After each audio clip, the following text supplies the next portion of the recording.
విజయ్ ప్రసాద్ రెడ్డిని విమర్శ చేయాలి అన్న ఉద్దేశంతో నేను ఈ పోస్ట్ పెట్టట్లేదండి. చక్కగా చదువుకున్న వ్యక్తి, మంచి వాగ్దాటి కలిగిన వ్యక్తి, జ్ఞానవంతుడయ్యుండి అసలు ఈ లాజిక్ ఎట్లా మిస్ అయ్యాడు అన్నది నాకు అర్థం కాల. సత్య సుబోధలను ప్రేమించేవారు విజయ్ ప్రసాద్ రెడ్డి గారి బోధలను తిరస్కరిస్తారు. ఒక విధంగా హిందూ సమాజంలో నుంచి వచ్చాడు గనక ఏమో నాకు తెలియదు, హైందవ సాంప్రదాయాలను క్రైస్తవ్యంలోకి చొప్పించే ప్రయత్నం అప్పుడప్పుడు చేస్తాడు. అంటే తప్పేంటి అని సమర్థిస్తాడు. బంధువులను ఎలా పోగొట్టుకుంటాం అని మాట్లాడే ధోరణి అతనిలో కనిపిస్తుంది. ఏమయ్యా విజయ్ ప్రసాద్ రెడ్డి గారు, నిన్ను క్రైస్తవ్యంలోకి ఎవరు రమ్మన్నారు?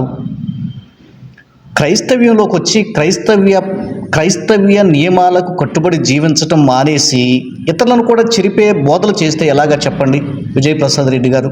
రీసెంట్గా ఒక చిన్న షార్ట్ మెసేజ్ చూశానండి.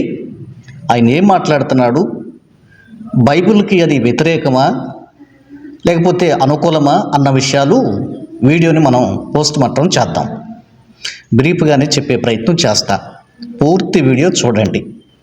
ఇప్పుడు కొంతమంది క్రైస్తవులు విగ్రహాలను ద్వేషిస్తారు. Right are wrong? బాగా అర్థం చేసుకోండి, చెప్పండి. విగ్రహాలను ద్వేషిస్తున్నారా లేదా? క్రైస్తవులు కొంతమంది ద్వేషిస్తున్నారు. ఎందుకు ద్వేషించాలి? విగ్రహం వట్టిది అని ఉందా లేదా బైబిల్లో? అది యేసుప్రభు విగ్రహం అయినా, మరియమ్మ విగ్రహం అయినా, మరే ఇతర విగ్రహం అయినా.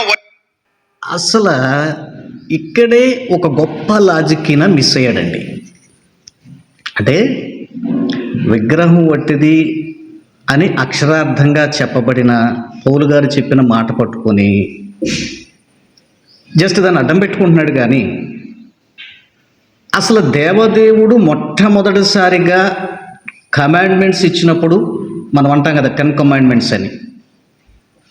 దేవదేవుడు వ్రాతపూర్వకంగా చేతితో వ్రాసిచ్చినటువంటి దానిలో ఏ రూపమునైనా, పక్షి రూపమునైనా, జంతు రూపమునైనా, మనిషి రూపమునైనా, నీటిలో ఉన్న, భూమి మీద ఉన్న, ఆకాశంలో ఉన్న ఏ రూపమును మీరు చేసుకోవద్దు, పూజించవద్దు అని చెప్పిన మాట ఈయన మర్చిపోయాడు. ఈయనేమంటాడు, విగ్రహం ఒట్టిదండి, అది యేసుప్రభు విగ్రహం అయినా, మరియమ్మ తల్లి విగ్రహం అయినా, హిందూ విగ్రహాలైనా ఒట్టి, దానిలో ఏముంది, దానిలో ఏముంది అన్నప్పుడు దేవుడు అసలు మోషేతో ఈ మాట ఎందుకు చెప్పాలి? నా లాజిక్ మీకు అర్థమైంది కదా.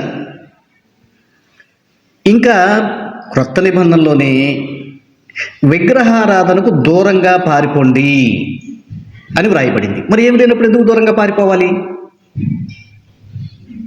విగ్రహార్పితమైనటువంటి వాటిని తినకూడదు అని బైబిల్ చెప్తుంది. ఎందుకంటే వారు అర్పించే రక్తపానీయార్పణములు దేవునికి కాదు దయ్యాలకు బలి అర్పిస్తున్నారు అని చెప్తుంది.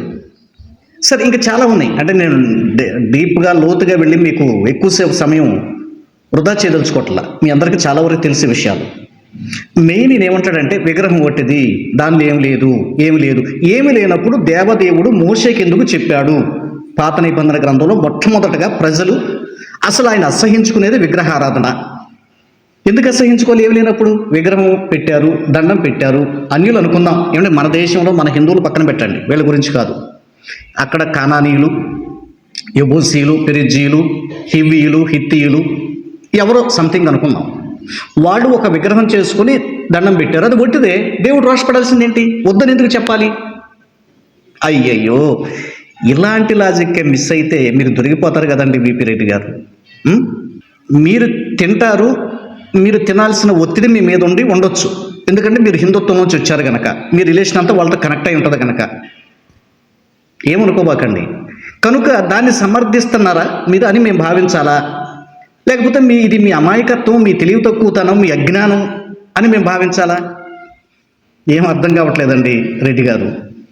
వట్టిదా కాదా? వట్టిదే. మనం చేతులతో చేసిందా కాదా? అంతేనా? మానవుడు చేయకుండా ఏ బొమ్మ అయినా వస్తుందా? రాదు. చివరికి మీ పిల్లలాడుకునే బొమ్మలు కూడా మనుషులు చేసినవే. అది కుక్క బొమ్మ కానివ్వండి, కోతి బొమ్మ కానివ్వండి, పంది బొమ్మ కానివ్వండి, చేప బొమ్మ కానివ్వండి, ఇంకే బొమ్మ అయినా కానివ్వండి, ఆ బొమ్మలన్నీ ఎవరు చేసినవి? మనుషులు చేసినవి. వాటిని ఎలా చూస్తున్నామో ఇక్కడ మనుషులు చేసిన విగ్రహం. ఏమన్నాడండి? సేమ్ రిపీట్ చేస్తున్నాడు. అదే చిన్న చిన్న బొమ్మలు మనుషులు చేస్తారు. అది ఏ బొమ్మను కానివ్వండి, చెక్క బొమ్మలు కావచ్చు, స్టీల్తో కావచ్చు, మట్టితో కావచ్చు, మనుషులు చేస్తున్నారు. ఒట్టి విగ్రహాలు ఏముంది? మేరీమాత విగ్రహం ఏముంది? యేసు ప్రభు విగ్రహం ఏముంది? రాముడు విగ్రహం ఏముంది? ఇట్లాగ చెప్పే ప్రయత్నం చేస్తున్నాడు. అందుకే నేను మళ్ళీ ఏమంటున్నానంటే, మీరు లాజిక్ మిస్ అయ్యారు. దేవుడు వద్దు అని పర్టికులర్గా చెప్పాడు, అది చెయ్యొచ్చు అని ఇండైరెక్ట్గా మీరు ఎందుకు సమర్థిస్తున్నారు? తప్పు కదా. ఈ మాత్రం మీకు తెలియకపోతే ఎలాగ సార్?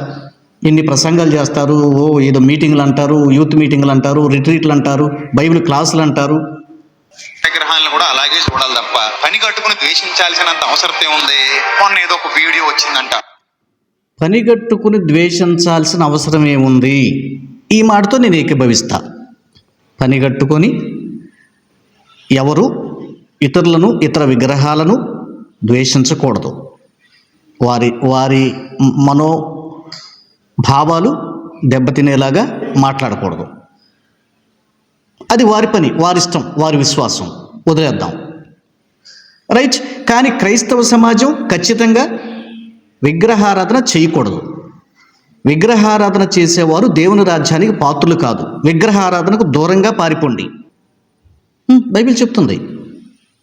ఇప్పుడు మీరు చెప్పే బోధ ఎలా ఉందంటే, ఇట్లా షార్ట్లు పెట్టడం వల్ల అంటే విగ్రహాలను ద్వేషించొద్దన్నంత వరకు పర్లేదు.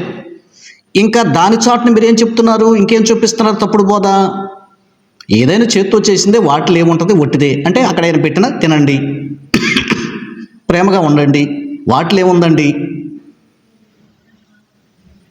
ఇవి తప్పుడు బోధలు, సాతాను బోధలు, అపవిత్రమపరిచే బోధలు ఇవి. దయచేసి క్రైస్తవ సమాజమా సరి అయిన నిర్ణయం తీసుకుని భక్తిగా జీవించడానికి ప్రయత్నించండి. విగ్రహంలో ఏమి లేదండి. దండం పెడితే ఏమయ్యింది? షడ్రకు, మేషకు, అబేద్నెగోలు రాజా మేము దండం పెట్టమండి, ఒట్టిదేగా, మనుషులు చేసిందేగా. పెడితే దండం పెడితే ఏమైంది? అంటే వారు దేవుని ఆజ్ఞకు కట్టుబడి ఉన్నారు. నువ్వేం చేస్తున్నావు? ఆ ఆజ్ఞకు కట్టుబడాల్సిన అవసరం లేదు క్రొత్త నిబంధనలో. ఒకవేళ అలాగ ఆలోచించిన క్రొత్త నిబంధనలోనే కనీసం మీరు ఇదివరకు మీరు వారితో నడిచారు, వారితో పరిగెత్తారు, వారితో కలిసి పూజా పునస్కారాలు చేశారు, ఇదే చాలు. వాళ్ళు మిమ్మల్ని ద్వేషిస్తారు, గతంలో చేసావు కదా అని. అయినా సరే మీరు చెయ్యొద్దు అని పేతురు తన పత్రికలో చెప్పాడు. ఎంత క్లియర్గా బైబిల్ చెప్తుంటే ఏమండి, మరి ఇది ఎప్పుడు పోస్టో నాకు తెలియదు. ఒకవేళ ఈయన మాట్లాడిన పోస్టు ఎప్పుడో 2-3 ఏళ్ల క్రితం అండి, రెడ్డి గారు ఎప్పుడో మొదట్లో మాట్లాడారండి, ఇప్పుడు నా అభిప్రాయం మార్చుకున్నాను అని మీరంటే చెప్పండి, నాకు ఒక ఫోన్ చేసి ఖచ్చితంగా వీడియో ఆపేస్తా. ఎందుకంటే ఒక్కొక్కసారి ఈయన తన ఒపీనియన్స్ మార్చుకుంటాడు. గతంలో కలవరి టెంపుల్ మన ప్రవీణ్ కుమార్ గారిని, ఇంకా దైవ సేవకుల్ని ఇష్టం వచ్చినట్టుగా దూషించేవాడు, రకరకాలుగా భయంకరంగా దూషించేవాడు.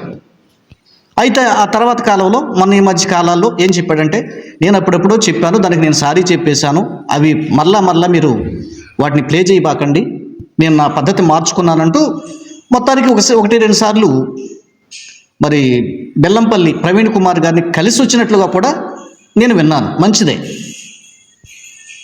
మనసు మార్చుకున్నారు, నిజం సత్యం ఏంటో ఎరిగారు, ఆ విషయంలో వెనక్కి తగ్గారు, మంచిది. అలాగే ఈ బోధ విషయంలో కూడా మీరు వెనక్కి తగ్గారా, లేకపోతే ఇది రీసెంట్ బోధ నాకు తెలియదు. మీకు అర్థమైందా? కనుక ఇలాంటి తప్పుడు బోధలు ప్రజల్లో చొప్పించకండి, సైతాను చేతుల్లో కీలుబొమ్మగా మీరు మారకండి. విపి రెడ్డి గారు ప్రేమతో చెప్తున్నా, ఒక అన్నగా చెప్తున్నా. ఓకే, ఇంకేం మాట్లాడుతున్నారో చూద్దాం. చిన్న షార్ట్ వెళ్ళండి. అంట ఒక పాస్టర్ గారు, బైబిల్ సరిగా తెలియని ఒక పాస్టర్ గారు వెళ్ళాడంట ఒక ఇంటికి. మారు మనసు పొందారేమో వాళ్ళ ఇంటికి వెళ్ళేసరికి కొన్ని పటాలు కనబడ్డాయట, దగ్గరుండి పగలు కొట్టించాడంట. ఆ వీడియో బాగా వైరల్ అయింది, చాలా మందికి క్రైస్తవుల మీద ద్వేషాన్ని నూరిపోసేలా చేసింది. ఇప్పుడు నేను అంటున్నాను, ఎందుకు నీకంత కర్మ? ఆ విషయంలో, ఈ విషయంలో మన ఛానల్లో కూడా దాన్ని ప్లే చేసి ఇలాంటివి చేయకండి, తప్పు. పైగా మళ్ళీ వాటిని సోషల్ మీడియాలో పెడుతున్నారు, ఇది రెండో తప్పు అని నేను కూడా ఖండించానండి. అయితే దీని ద్వారా క్రైస్తవుల మీద ద్వేషాన్ని ఊరిపోయటం ఏంటండి? కాదు, అది వాళ్ళ అమాయకత్వం, లేదా ఇలా చేస్తే మంచిదేమో అని చేసి ఉండొచ్చు. ఇప్పుడు ఏమండి రెడ్డి గారు, దీనికంటే ముందే న్యాయం మీరే చెప్పండి. అనురాధ అనేటువంటి ఒక సహోదరిని వాళ్ళ ఇంటికి వెళ్ళి శివశక్తి వాళ్ళు స్వయంగా బైబులు, బుక్స్ అవన్నీ ఆమె చేతే కలెక్ట్ చేయించి ఆమెను గర్వాపసి చేసి తీసుకొచ్చి చెత్తబుట్టలో వేసేశారు హీనంగా. మరి దాన్ని ఏమనాలి? ఇప్పుడు హిందువుల మీద విషయాన్ని నూరిపోస్తున్నారు మీరు, కరుణాకర్ గారు, మీరు మీ సంస్థ ఈ అనురాధ అనేటువంటి ఈవిడ అన్నారా? అనలేదే. మరి దానికేం చెప్తారు? అంటే వాళ్ళు చేస్తే ఓకేనా? మరి దీన్ని మీరు ఖండించారా? బైబిళ్ళు సజీవమైనటువంటి యేసుక్రీస్తు వారి పటాలు, ఆ మెటీరియల్ అనండి, పాటల పుస్తకాలు అనండి, పరిశుద్ధ గ్రంథాన్ని తీసుకొచ్చి చెత్తబుట్టలో వేశారు. కావాలంటే మన ఛానల్లో ఉందో చూడండి, సోషల్ మీడియాలో పెట్టారు. మరి అప్పుడు ఎందుకు మాట్లాడలేదు మీరు? ఏదో క్రైస్తవులు చేస్తేనే మీరు గద్దిస్తారా, ఖండిస్తారా? హిందువులు చేస్తే మీకు పట్టదా? న్యాయం ఆలోచించండి సార్, ధర్మంగా మాట్లాడండి. క్రైస్తవ ముసుగులో ఉంటూ హైందవ సమాజాన్ని ఎంతకాలం మీరు వెనకేసుకొస్తారు? అంటే న్యాయం మాట్లాడితే తప్పు లేదు. బైబిల్కి వ్యతిరేకంగా ఎందుకు మీరు ఇలా మాట్లాడుతున్నారు? బైబిల్ వాక్యాలను కూడా ఎందుకు మీరు కలిపి చెరుపుతున్నారు అని మిమ్మల్ని ప్రశ్నిస్తున్నా. ఏమండి, వారి మీద నాకు ఎలాంటి ద్వేషం లేదు. మళ్ళీ చెప్తున్నాను, నాకు వ్యక్తిగతమైన కక్ష, ఎలాంటి కక్ష లేదు. ఆయన నాకు ఎప్పుడు అపకారం చేయలేదు. ఆయన నా గురించి ఎప్పుడు మాట్లాడలేదు తప్పుగా. కనుక తప్పుగా అర్థం చేసుకోకండి. నా మనసులో ఉన్న బాధను మీరు అర్థం చేసుకోండి. వీపీ రెడ్డి గారి అభిమానులు కూడా దయచేసి అర్థం చేసుకోండి నా మాటలు. కనుక ఈ వీడియోని వీపీ రెడ్డి గారి సముఖానికి వెళ్ళేటట్లుగా వైరల్ చేయండి, ఆయనకి షేర్ చేయండి. ఆయన అభిమానులు ఉంటే, ఆయన తెలిసిన వారు ఉంటే ఆయన స్పందించి దీని విషయంలో నేను వెనక్కి తగ్గాను అని చెప్తే ఈ పోస్ట్ నేను ఆపేస్తాను.